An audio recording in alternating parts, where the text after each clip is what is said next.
We now continue with Smurf.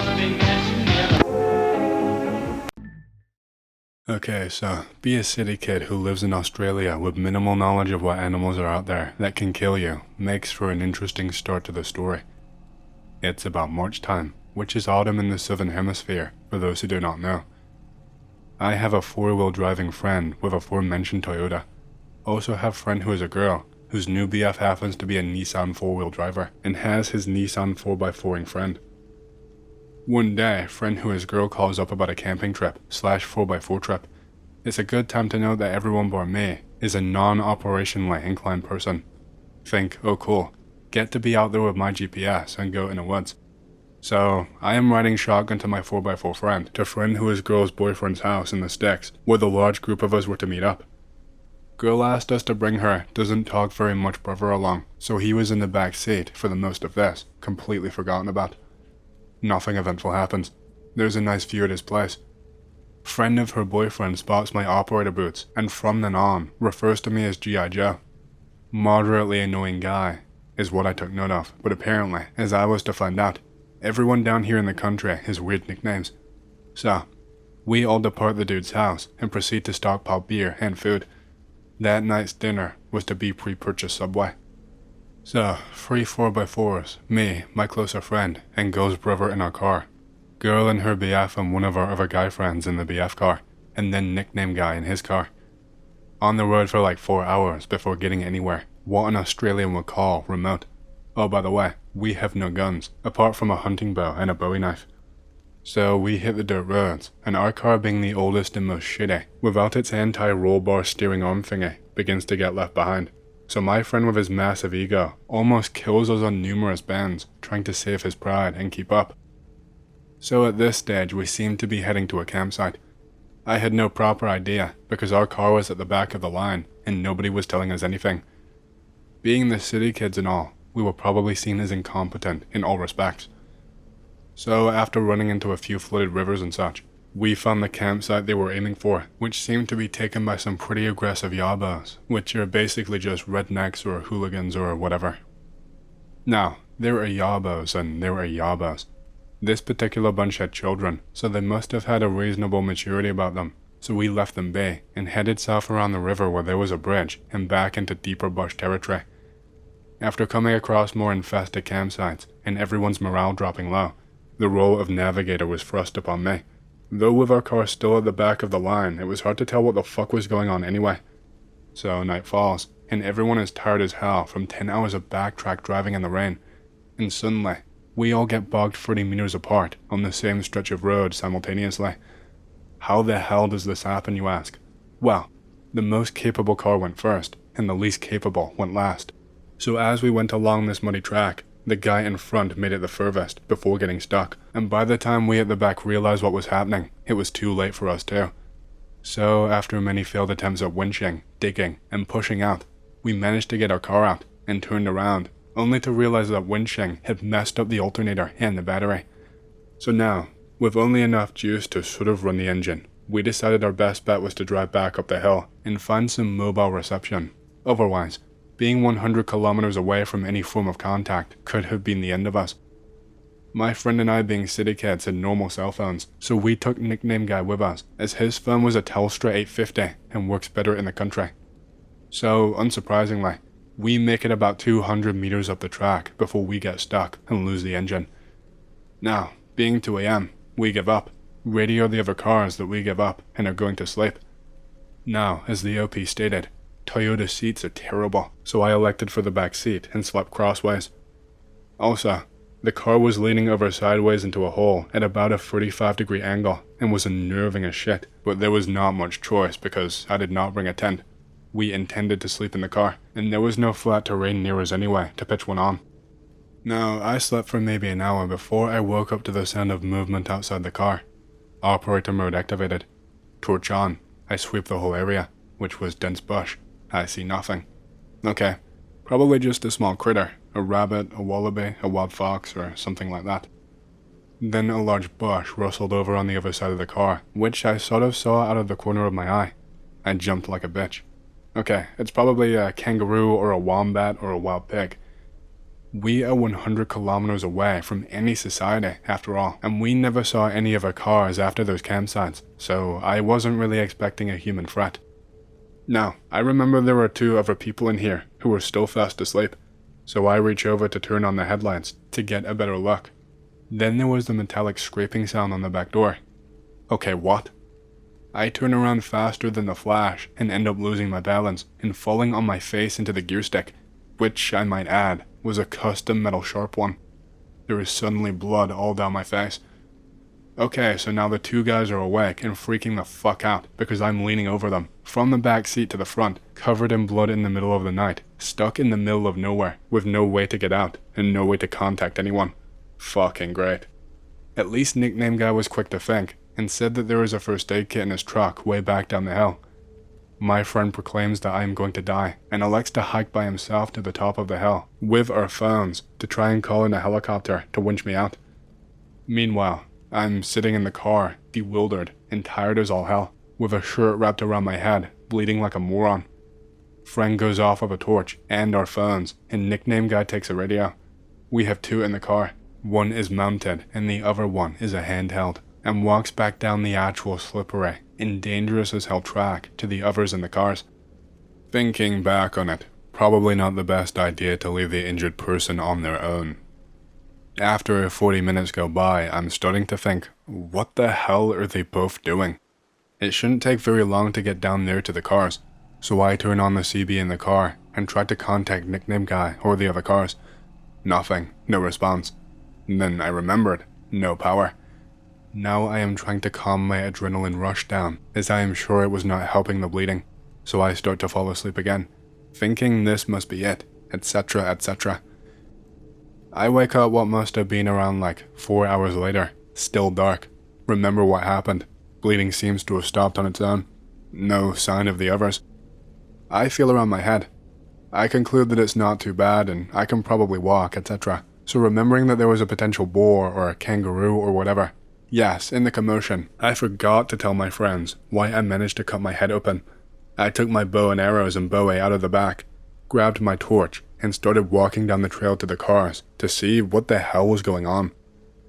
All considered, I made it down there in one piece. No lights on. As I walk closer, I get the feeling that something is not right. I go up to the closest car, the one with my friend who is a girl, her BF, and our other friend. I open the rear passenger door. It's empty. Okay. Maybe they had an orgy in the other car. So I go up to that one, open it. The sleeping bags are out, but nobody is home. Nope. Okay. What the fuck is going on? I slowly draw an arrow and knock it into the string with the tightest death grip on the bow ever, and slowly sweep around with the torch in the bow holding hand, looking for anything that moves. Nothing. No wind, no rain, no sounds, no frogs or crickets or anything. I slowly get back into friend's car and lock the doors. I was going to turn the lights on, but I thought better of it. I got on the car's radio and tried to make contact. Nothing. I tried to calm down. Remembered reading Nope stories on K. I figured I was being paranoid, and that they had probably all walked back to me.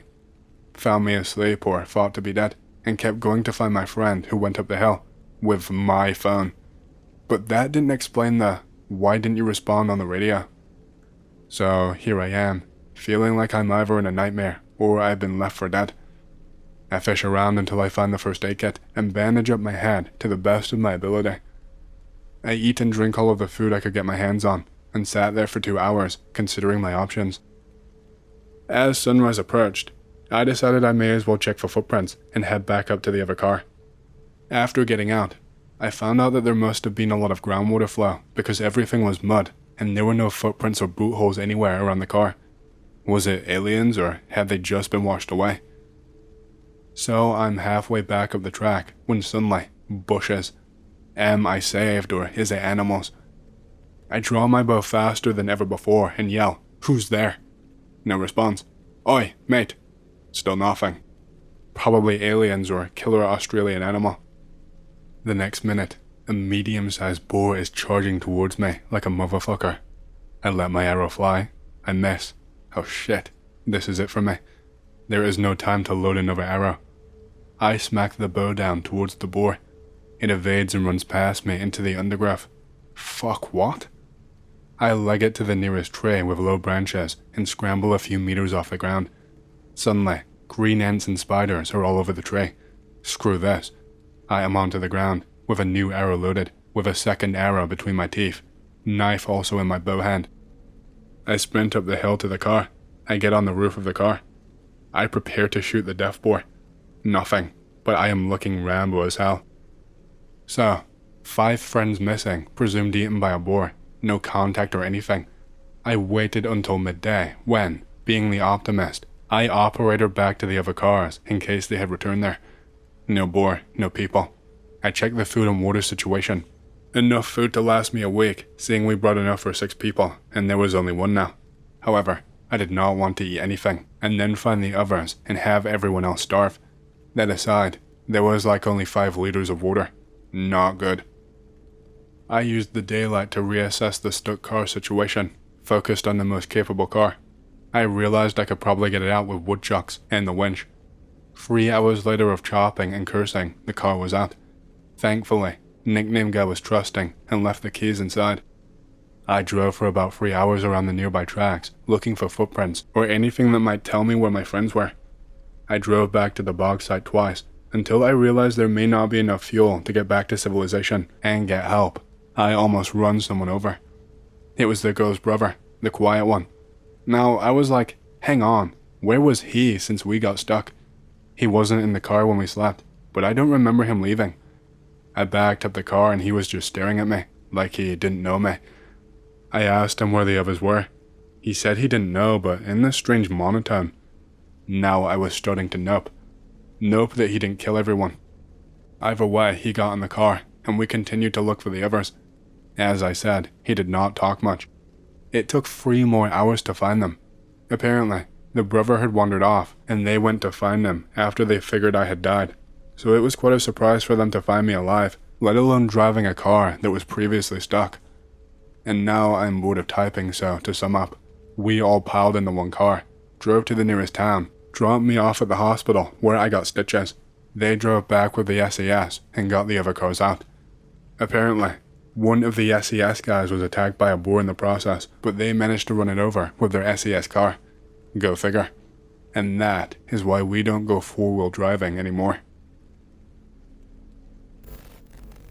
I haven't told this story on here in a good few years, and even prior to that, have told it to very few people that I know personally. It is one of the only truly strange encounters I have ever had, and I still get majorly creeped out thinking about it. This happened around 2013. Myself and 2 buddies went camping in scrubland in rural Victoria, Australia. The particular area we were camping on was owned by a family of one of my mates, and a few of his family came with us as well. His family stayed in a small, unpowered cabin in the dead center of his property, while we roughed it in a medium-sized tent, about 300 meters away from the cabin in the scrub, in a small clearing. We wanted to keep our distance from the others for our trip, hence why we decided to pitch our tent that far away. We set up our tent not long after we arrived, and decided to explore a bit before dark. For context, the property sits against state-owned bushland and blue gum plantations, with many creeks and washes snaking through the area. We walked for a little while to the dirt road that leads up past the property to a creek with a small cement bridge crossing it. We decided to clamber down the side of the creek bed to the water, which was only just flowing, and follow it upstream. We follow it for a while, trying to avoid accidentally stepping on a tiger snake or getting covered in leeches. In the mud, not far from the water of the creek, we find the partially buried remains of an animal. Looking back, likely a kangaroo based on the size of the bones. Creepy, but the 3 of us think nothing of it in that moment. Why it was up the creek this far and partially buried, I have no idea. The area is not subject to flooding, and I doubt a local will go to the effort of moving roadkill this far. Anyway, we continue up the creek and find another pile of bones and rotting meat sticking out the side of the creek bed, covered in branches. This time, we all find it odd. The stench was strong and foul, so we decided to turn back. The creek was getting a little hard to follow now, with the brush getting thicker. We walked back the way we came, passing the first lot of bones that we saw earlier, and then clamber back up the creek bed to the small bridge. We did not notice it before, but the stench from the rotting animal upstream seemed to follow us all the way back to the bridge. It was so foul it almost made your eyes water, a very sharp, sickly smell. We decided to head back and meet up with my mate's family before we head over to our tent for the night. A few hours pass by, and by now, it's about 8 p.m, still just light outside, and we have set up a small fire by the tent. We cook up some bacon and eggs, typical Aussie camping food. By the time we're done eating, it's pitch dark outside, and we decide to try and catch some sleep as we plan to do a big kayaking trip in a river nearby. We all get inside our own sleeping bags, but the tent is not all that large, so we are pretty much shoulder to shoulder, but none of us really minded at the time. It was a little uncomfortable on foam sleeping mats though, and none of us got very restful sleep. I don't remember falling asleep, but in the middle of the night, I was awoken by footsteps. Odd, I thought, as the family who was staying in the cabin some 300 meters away were elderly or very young. Why would they walk all the way out here to our tent in the dead of the night? And I didn't see any torchlight. I checked my watch. It's around midnight. The footsteps were faint, but the night was rather still, and I could hear them crunching around in the dark, slowly moving past our tent. I had trouble sleeping, and so laid there, awake, listening. As I am drifting back to sleep, I am jolted awake by a deep, guttural growling. It absolutely scared the shit out of me. I felt completely paralyzed in fear. The growling got louder, then turned to more like a series of deep, low barks, almost like deep laughter. I jostle my friends next to me awake, but say nothing. The two of them bolt upright in their sleeping bags, only barely visible by the moonlight coming through the tent walls. The sounds stop. Footsteps start up again, coming closer to our tent. They were heavy and had some delay between each step, as though whoever or whatever it was moving slowly, carefully choosing each step. For added context, the only animals that I know that are found in the area are possums, koalas, and kangaroos. Probably foxes and rabbits too. For those unfamiliar with kangaroos, when they hop at a full sprint pace, it can sound like a human running. This sound was not like that. It was heavy and almost methodical. The steps stopped. I'm not sure how far away from the tent, and whatever it was started growling again. It was deep, guttural, and raspy, and slowly began changing pitch before it finished with a loud, echoing hoot or holler. We were all silent, sitting up in our sleeping bags, facing the way the sound came from. We did not hear any more footsteps, but the brush was rustling softly where the call came from. The forest was silent for a while, and we started to whisper to each other. Lots of cussing and "what the fuck was that?" was said, as quietly as we could. One of my friends, bless his heart, was so taken by the sound, he just had this wide-eyed, pale look on his face, and he never said a word. Out of nowhere, while we whispered quietly, we heard another deep sound that ended with another loud and echoing hoot or bark in the distance, far out into the scrub, as if an answer back to whatever was sitting out near the tent. We fell silent. The footsteps near us started again, and they began to pace around our tent. Slowly, whatever it was made a full circle around us, deeply growling and gurgling to itself. It's hard to explain those sounds in words, but it was unlike anything I've ever heard before or since. Nothing like the usual koalas or possum chatter. The footsteps would continue, then stop, before it called out again, only for a response to call back from what we assumed to be a few hundred meters deeper into the forest. Occasionally, in the distance, where the other thing was calling from, we would hear a large crash or bang, like a rock or branch being hurled against the foot of the tree or the ground. It would echo and fade, like the hooting and barking. Eventually, after what felt like an eternity, the footsteps grew further and further away, until we could not hear them anymore. I checked my watch, and it's only just past 1 a.m. It felt like we were sitting listening to us being surrounded for hours and hours. We still heard a call or two in the distance, but it eventually faded away, and the forest was silent again. All three of us were obviously pretty shaken, and we slept very little, if at all, for the rest of the morning. Eventually, night came, and we got out of the tent tentatively, had our morning piss, and packed the tent down as quickly as we could. We were mostly silent, not really in the mood yet to discuss it. We had a quick look around the area, which we heard footsteps and strange sounds, but found no evidence of tracks, to our knowledge at least, as the ground was well covered in fallen leaves and bark. We walked our stuff back to the cabin and hung around for a while until my mate's family got up. We made coffee, not that we really needed it. We were still wide awake from the events earlier in the night and spoke quietly about what happened. We were sure it was not a kangaroo or a koala, as we had heard all of the sounds that they make on our trips outdoors. It was nothing like any of us had ever heard before. I even struggled to this day to find recordings online, even when searching for more paranormal answers. When the others woke up and came out of the cabin, we coyly asked if they had heard any noises during the night. They didn't, of course. Not much happened after this. We got packed up and headed out, did our kayaking trip, on very little sleep I might add.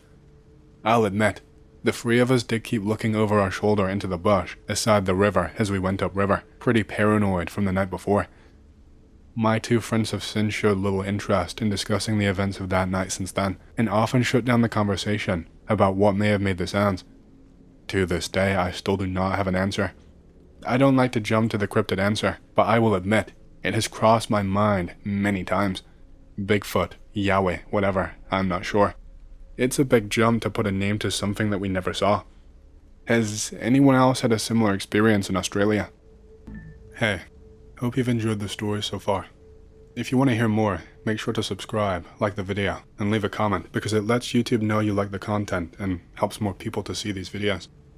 My next big goal for the channel is 100,000 subscribers, and as a celebration, I will be doing a Q&A video once we hit that goal. Thank you, and back to the stories. Here are more stories from when I was working in a small store in Australia, the craziest store you will ever find. This lady comes into the shop, pays, and then leaves.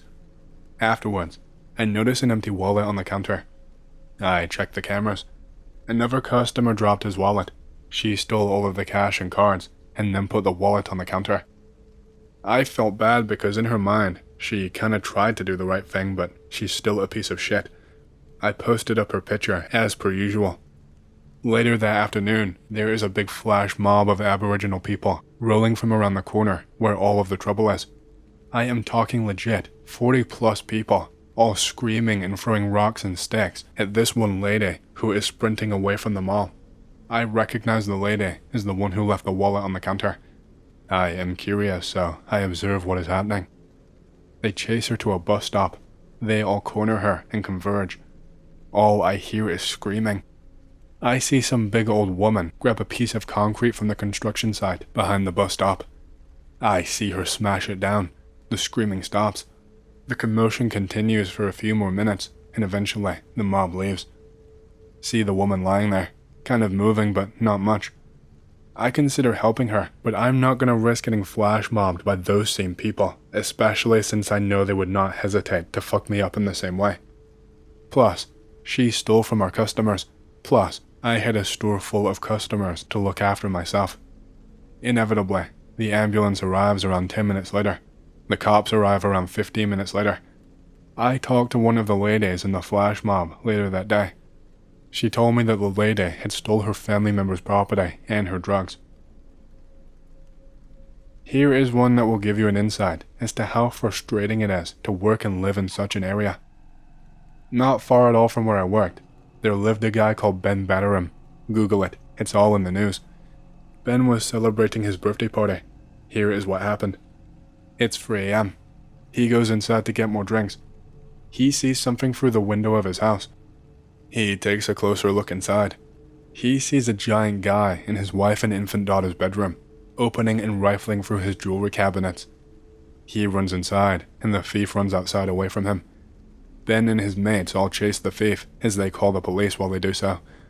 The thief falls over, so Ben jumps on the guy to hold him down.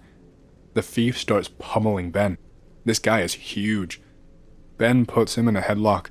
The thief will not stop struggling, even bites Ben so hard that his arm gets torn. Ben keeps the guy in a headlock. The guy was high on meth and his heart rate spiked, and he had a heart attack. He dies in the hospital a few days later. Ben has been charged with murder. His life is ruined, all because of this asshole who broke into his house. The thief had just got out of jail a few weeks before for previous burglaries.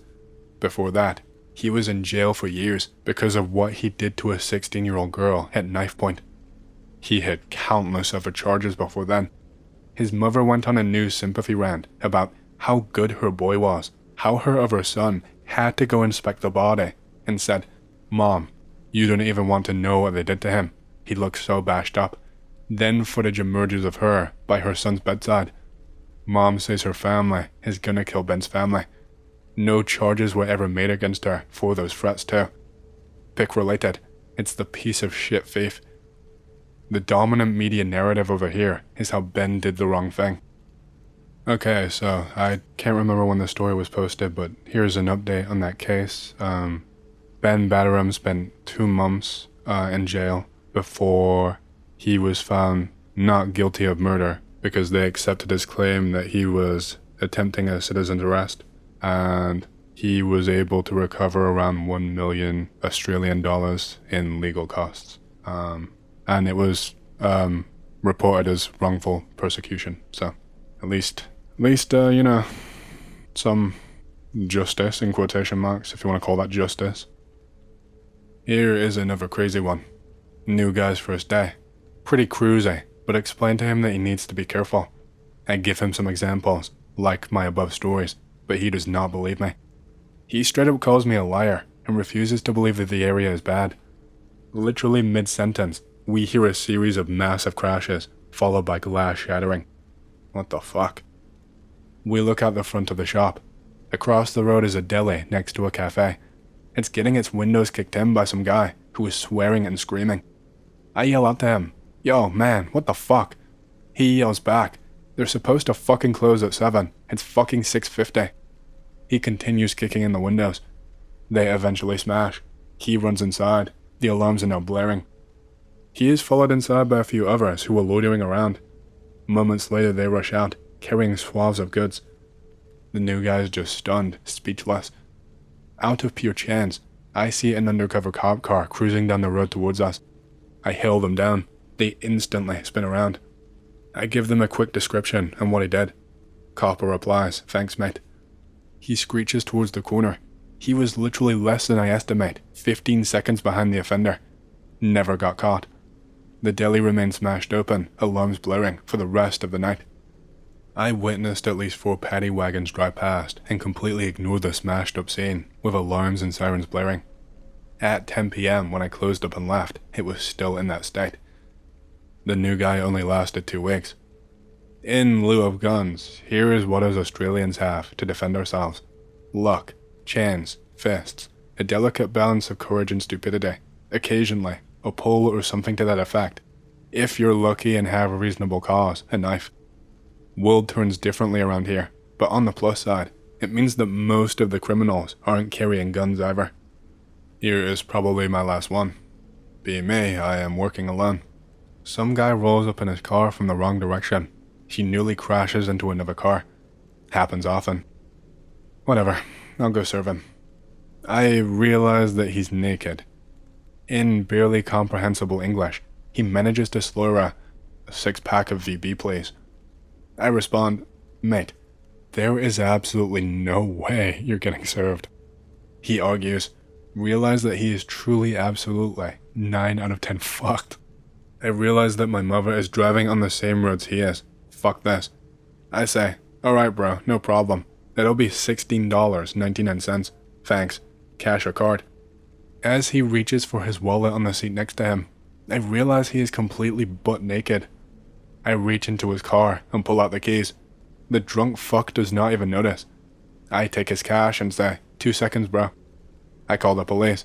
I tell them exactly what happened and ask them to get someone there ASAP. About 10 minutes passes.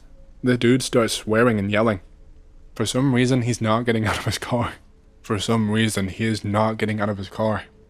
About 15 minutes passes and this guy is pissed. I call the cops again and tell them to please hurry up. Dude exits his vehicle, completely naked, and in full dick-swinging lorry proceeds to stumble towards me and falls over a pallet. He knocks himself unconscious. I laugh my ass off so hard I nearly piss my pants. I call the cops again, tell them, Never mind, send an ambulance. Ambulance takes him. Cops never rocked up still. I took his keys and drove his car and parked it outside the front of our shop.